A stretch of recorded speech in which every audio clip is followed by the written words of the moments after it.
After 2 decades as an acclaimed dancer and longtime star of the Alvin Ailey American Dance Theater, Jamar Roberts is one of today's most sought-after choreographers. The Bessie Award winner has created commissions for the Ailey Company, New York City Ballet, San Francisco Ballet, and the Juilliard School, just to name a few. Jamar credits his early beginnings in dance with strengthening his confidence. It's not about the technical feats and it's not about the tricks, but it's really about self-expression and using that to empower yourself. As a young, sort of introverted and quiet kid, getting that type of information, I think it's just really affirming and really empowering. You're listening to Moving Moments, the podcast that explores the dance world's most accomplished and groundbreaking artists. I'm your host, Alicia Graff-Mack, Dean and Director of Dance at the Juilliard School. During each episode, you'll hear me talk with some of my closest friends and most trusted colleagues as we sit down to hear about their creative process and how they are changing the dance world on and off the stage. When I decided to take a big leap of faith and return to dance after a 4-year hiatus, you were there. I was there. I remember walking into my first rehearsal with Complexions at City Center. I walked up to the first floor studio nice and early. I was always early. And I looked into the studios and thought, I must have arrived to the wrong place because I looked in and I saw you in basketball shorts and sneakers, all of your 6'3", 6'4" self. And I thought, oh, the NBA must be shooting a commercial in here today. I made it to the wrong place. I love that. And we finally obviously met. And most of my dance life has been colored by you in so many ways. So I thank you so much. Thank you. That's sweet. Obviously, we were partners through much of our time, all of my time at Ailey. You have literally carried me through my dance career. And now you've been there for me and my students. And I appreciate that too. Yeah, it's been a pleasure. So before we jump into learn about your moving moments and the creative process that it took to create those moments, I'd love to just take a step back and ask you about how you were called to dance. I'm originally from Miami, Florida. My mother is Lorraine Roberts and my father is Willie Davis. And I think that a lot of my ifs in terms of dance and art and movement, I think it definitely came from my father. He was a man of many things. You know, he could make you an entire house if he wanted to. He could fix a car. He had a dance group, him and his friends, they would go to the club when they were teenagers, and he would design their jackets that they would dance in, like in the club. And so I owe all of it came from him. How did you know that you wanted to dance? What made you want to move in the first place? I think it may have been, for me, inheriting it from my family. I think it may have been music. I remember being very responsive to it all the time. From church, I was obsessed with going to church when I was a kid, all the way up until I think I must have been like 15 or 16 when I just got too busy with dance to go. But I was sort of obsessed with the music and just the sound and the community and the pageantry. You know, my grandmother would wake up really early and get her outfits together, and she had like the hats and she had the shoes and everything was like matching. And I just loved this kind of getting ready to go and receive. Do you know what I mean? And then there was all of this music there. So I think it kind of stemmed from that, definitely. As I got a little bit older, like in middle school, a lot of the music that I was listening to on the radio or with friends, going to a dance studio or just seeing other dancers dance before I started formal training, you would hear them dancing to these songs. And that was like a really big draw for me. And I just made sure that I got in there because I was doing an art major in middle school before I started dance. And I saw this one dance performance and I was like, I have got to do this. So I like switched my major immediately and been dancing ever since. And at that time, did you know dance was a path, a profession? Was it something that you were familiar with? No, I just learned about it as I went along. I did not know that it was a profession. I knew of ballet.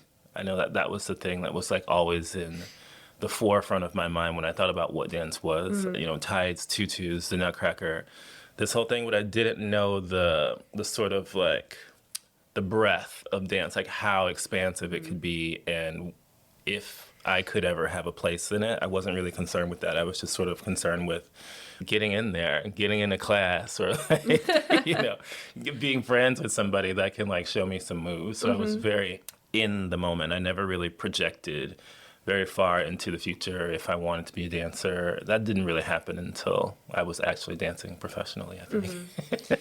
And your family, I know you have two brothers. Yeah. Were they into the arts? What does your family think about your want to dance? Yeah. Both of my brothers were sports players. My oldest brother did basketball and football well into college. My youngest brother played basketball. My oldest brother drew a lot, so he had like a type of sensitivity to art. But I was the only one that had the true like heart and spirit of a dancer. And so for my family, it was very foreign. I think they always knew that I was different, but they didn't know where that difference came from or what it would lead to. And I mostly just took it upon myself to get myself moving and get myself in class. There was actually very little support. And I think that was mostly because I was just sort of shy and didn't want to tell them like, hey, there's this thing that I love, because I didn't want to risk them turning me away from it. So I just did it as much as I could until they found out. And when they did, by that time I was already like good and well into the sauce. So they couldn't really tear me away from it. I read that you attended an arts magnet middle school, and I guess this is where you switched your major or interest into dance. But there is a fabled VHS tape. Yeah. In middle school, my dance teacher had a VHS dance video library where the students could check out these videos, take them home, and bring them back to her when they were done. Where I lived, we just didn't get a lot of opportunities to see dance at all. And a lot of them were ballet videos. And the ones that I became obsessed with was a series called the Balanchine Celebration. It was I don't know, it may have been like 6 VHS tapes, but I was sort of obsessed with like 2 of them. Theme and Variation was on there. Agon was there, but they were everything to me. Like those videotapes and the Ailey videotapes were, I could dance those pieces like right now, right here. I think that was sort of like the first vision of what I felt like I wanted to dance like. Like the sort of freedom and silkiness of Wendy Whalen, the passion of the Ailey dancers. I was watching these tapes, but I still didn't consider that I could be professional. I just wanted to do it just for the sake of being good, you know, being as good as the people on the videos. There's a woman named Angel, Frazier Logan, who is quite literally, in some ways, your guardian angel through your early years. Yeah. What does Angel mean to you, and how did she influence your life's path? Oh my gosh. Angel, she's forever a friend and a mother and a mentor, and just someone that was always there to show me the reality of things. She would show me like, this is beautiful and this is great, but if you really want to do this, this is the reality of the situation. And so I think that's what I love about her most. She always keeps it real. And how did she find you, or how did you find each other, I should say? She found me, oh my gosh, I was in some dance class in middle school, and she had just opened her dance studio called the Dance Empire of Miami. And she was going around teaching at different schools, just letting kids know that there's a new studio available, introducing herself. And she was also recruiting kids that were interested in going. And she came up to me and she said, I think you're talented. You should come to my school. And I was like, that's great, but I have no money and no way of getting there. And she was like, that's fine. I'll pay for your classes and I'll pick you up. And that's all she needed to say for me to be there. She's tough, but she's full of love, and she always instilled in me the real spirit of dance, like the true essence of it, you know, that it's not about the technical feats and it's not about the tricks, but it's really about self-expression and using that to empower yourself. As a young, sort of introverted and quiet kid, getting that type of information, I think it's just really affirming and really empowering. So I thank her for that. And I know that you then went on to attend the New World School, which is a conservatory. It's sort of modeled actually after the Juilliard curriculum, where equal emphasis is placed on ballet and modern dance and dance creation and creativity and collaboration across various disciplines of the arts.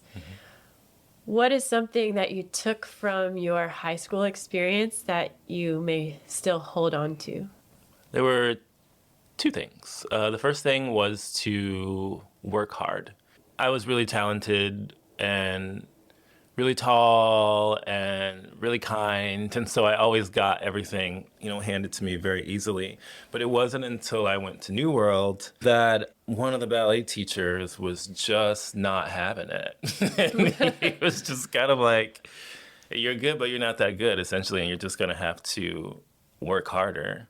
And that was the first time anybody had ever told me that in that tone with that type of seriousness, and I took it very seriously. And I worked really hard, and I think that I've been doing that ever since high school. And the other thing is Peter London. Peter London was one of my dance teachers a long while back. But every pearl of wisdom that ever came out of this man's mouth, I still hear it now till this day. He's also a really good mentor of mine, and we still talk on the phone. And he is an endless well of artistic and cultural information that is so specific to me as a Black man in this industry.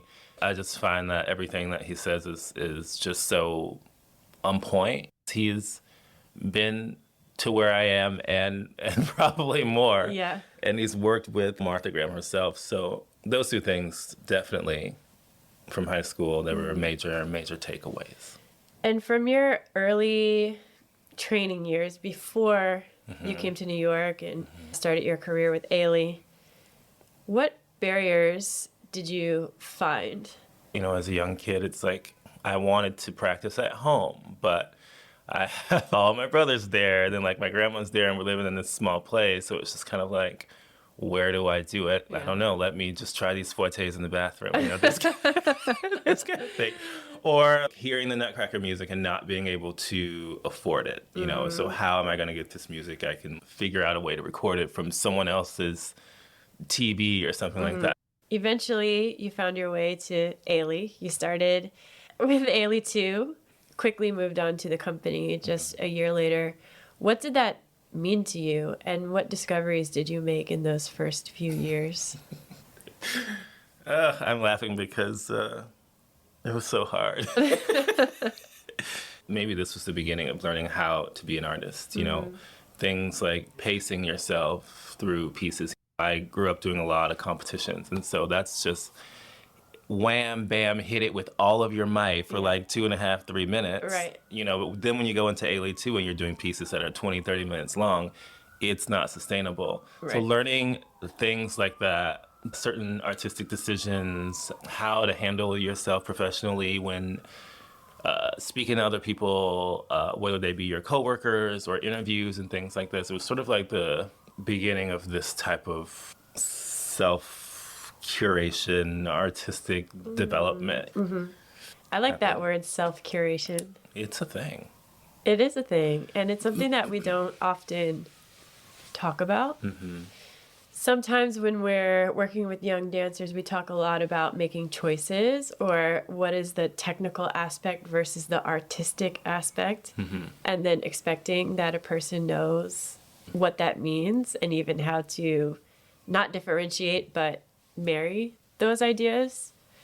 It's putting your best foot forward, essentially. You say, what are the best qualities that I have to offer? How can I shine and bring those to the forefront in a very polished and presentable way every time, whether that be dance or whether that be in speaking to somebody? I think it's definitely a type of like curation. But maybe those things may fall away later, but for me, that's sort of when that all started. Dancers tend to find Ailey in certain ways. It's often something revelatory for Black dancers to see themselves on the stage in the image of those dancers. Did you have those sort of feelings or moments before joining the company? Oh, that's a really complicated one for me, to be honest. There's yes and no. I'll tackle the yes first, just because I remember Angel taking me to some of those Ailey performances and being like on the verge of tears watching Sinnerman. But I think that was mostly, I don't know, that was wrapped in so many things, just being in a theater and hearing the music and of course seeing the bodies and the energy that they give. But in terms of like identity, for me, it felt very typical. Like I grew up in the hood. Like black guys are always dancing outside. You know what I mean? So for me, it wasn't like that much of a stretch in terms of identity, but it took me a while once I got in there and I wasn't seeing the company at a distance and I was sort of like immersed in it.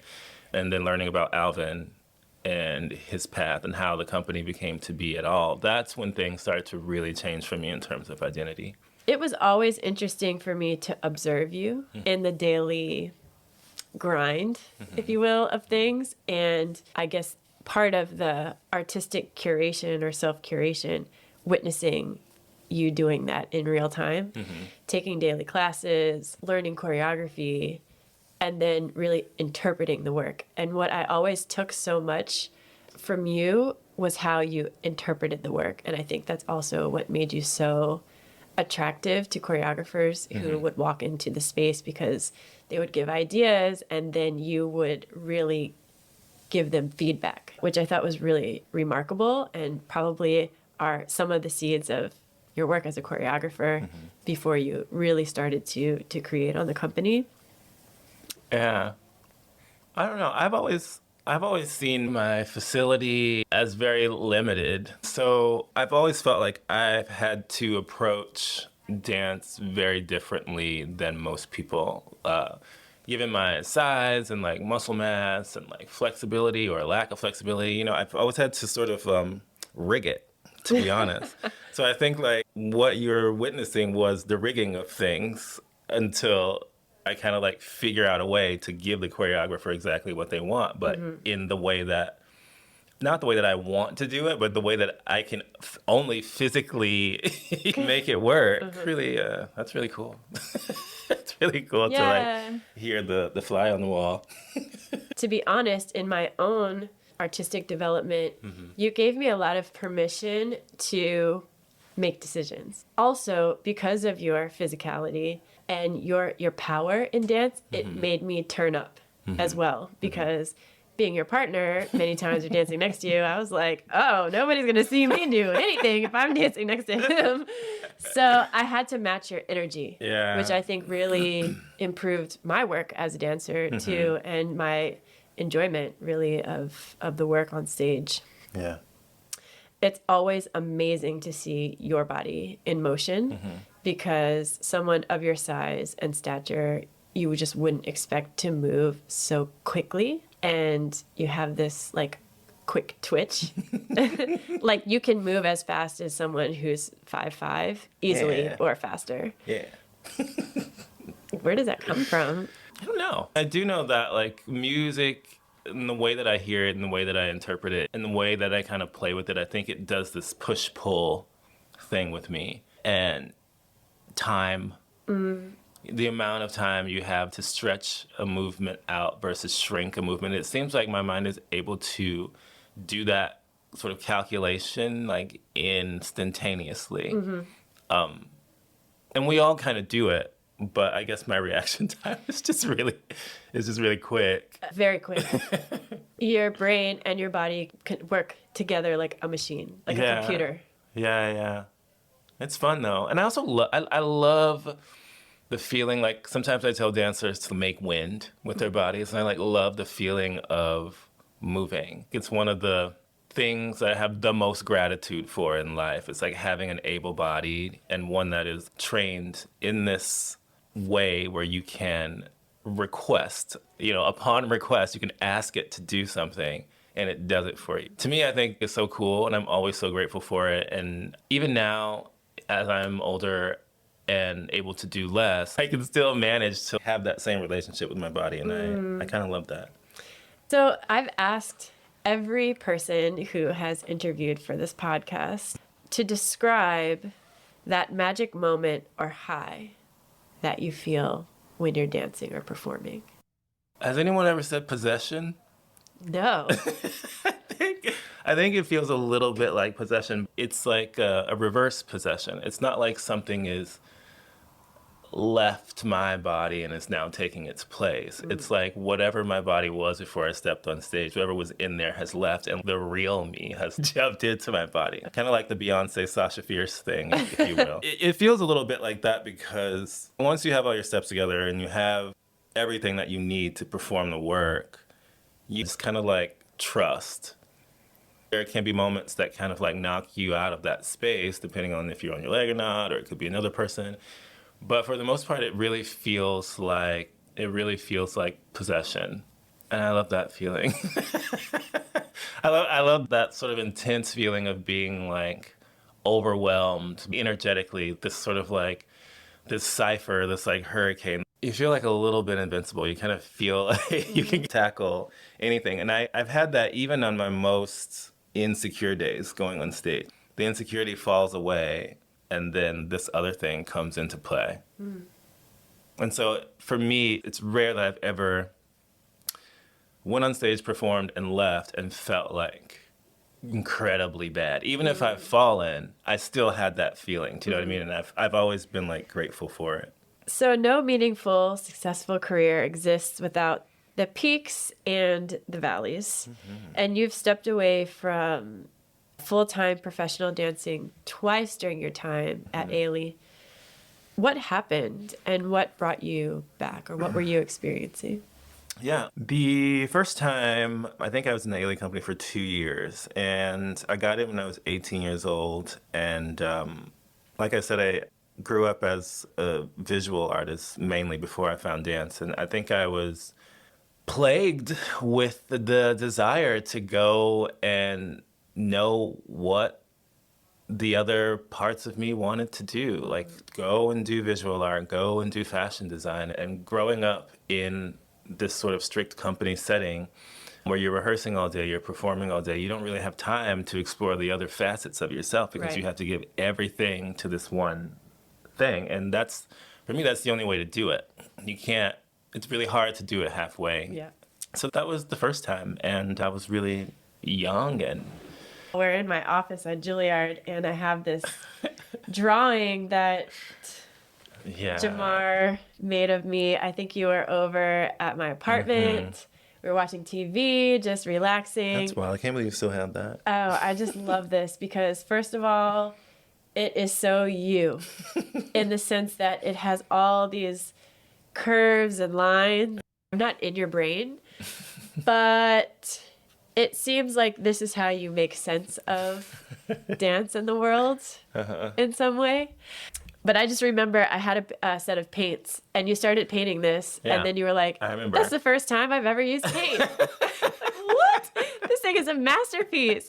How is that possible? But you are always drawing. I'm sure you are still now. Yeah. Anytime we were traveling with Ailey, anytime off, you are always doodling, creating these incredible works. You're always reading poetry. Yeah. You have quite a mind for all things artistic and poetic. I consume a lot of things that interest me. Now that I make work, it benefits me a lot. It's like if I know that I have to make a piece, let's say a year from now, and I want to prepare for that piece, I just start to consume anything that I think may be associated with what I want that work to be. From movies to poetries to photographs to remembering a conversation I had with somebody to the color of the dog's hair that I saw on the street, like everything goes into the pot.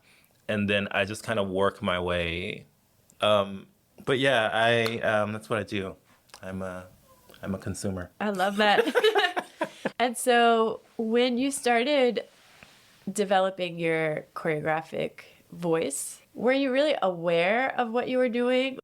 No, I was not aware. Angel was very into choreography. And she'd like get us all in the room, and she just would come up with a story and just make steps to it. And she never discouraged us from doing it ourselves. And so when she saw that I was doing it, she just encouraged me to do it. And sometimes she would have a solo to make for a kid, and she just was too busy to do it, and she would just hand it off on me. At one point, she started handing all of her pieces off to me, and sometimes they were half finished, and I would just be like, this isn't mine. Like, I don't know what to do with this. I was really concerned with cool steps, I think, when I was younger. And so if this video had a cool step in it and that video had a cool step, then you just basically make these movement phrases that are like Cool step. cool steps. From count 1 to count 8. Which is like really exhausting. And I'm sure also embodying masterworks like Alvin Ailey's Revelations. Yeah. And then performing works by Ronald K. Brown and Azure Barton and Yuri Killian and Wade McGregor and Ulysses Dove. You then understand in an embodied, researched way craft. Yeah, especially, craft, like how they put those pieces together. And man, I copied so many pieces when I was a kid. All of the pieces I ever watched on VHS, I think I copied them all. But I saw it as a type of mentorship. Some of these people weren't alive, but you can still be a mentor to the work that they left behind. You seem to have a very close relationship with jazz music. And I wonder where that love of jazz came from and how you came to actually develop the ear to interpret very complex music. Where did it come from? It came from being at Ailey. As you know, Ailey made tons of pieces to jazz music, and just asking myself why. Like, why did he do this? Or if I'm dancing this piece and someone's telling me to like dig into this step, or you hear that horn, and me just being like, why? And so I just went and did my own research, and I figured out why. And what I found was, it just resonated with me so deeply. I've always felt like I didn't have a tribe or anybody that I can really relate to in a deep way when it comes to art. But when I started to read about Coltrane and Nina Simone and Miles Davis and Sun Ra and all these people, it just kind of blew my mind, because I was like, oh my gosh, these are my friends. Like, for the first time, I felt like I was hearing things from people that sort of thought in the same way that I think. And then you learn that jazz is, in essence, it's Black music, and that it's American music. And I felt like if I wanted to put work out into this world, I wanted to be as authentic as I possibly can. And that music feels authentic to me. How am I able to interpret that sound? I think I listen to a lot of it. I love jazz because it can be so simple, and it can be so quiet, but it can also be so fierce. It runs the gamut, I think, of all human emotion. Most of the time I'm using a person's work, I've researched their work, or I've researched the album, where the album was made, why it was made, who was in the band, and what that person was doing. So I kind of know how that person plays based on other things that they play, or I know what their life is. If I hear that there's Elvin Jones on the drums, I'm not going to go slowly chasseing out, because Elvin Jones plays like a thunderstorm. He's like one of the best jazz drummers ever.